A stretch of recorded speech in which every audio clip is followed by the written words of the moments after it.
So, wir haben hier eine ungarische Sturmhaube oder eine Sturmhaube vom ungarischen Typ. Aber so ungarisch ist die eigentlich gar nicht. Erstens wurde das Stück in Nürnberg hergestellt und zweitens, wenn man sich die besondere Form anschaut, hat das Stück seine Ursprünge in der ersten Türkenbelagerung von Wien im Jahr 1529.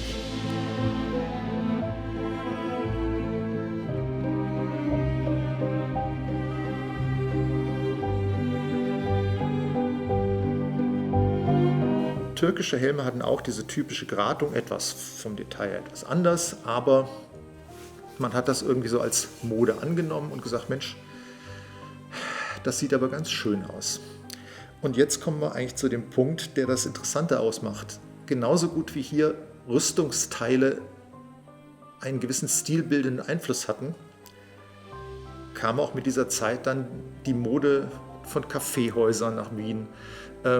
Die Kipferl wurden in Halbmondform gebacken und so weiter und so fort. Das Interessante bei dem Stück ist also nicht nur, dass das ein außerordentlich gut gemachter Helm ist, sondern auch, dass er die Verwicklungen und Verbindungen in der Kriegswissenschaft oder in der Kriegsgeschichte ganz, ganz deutlich macht.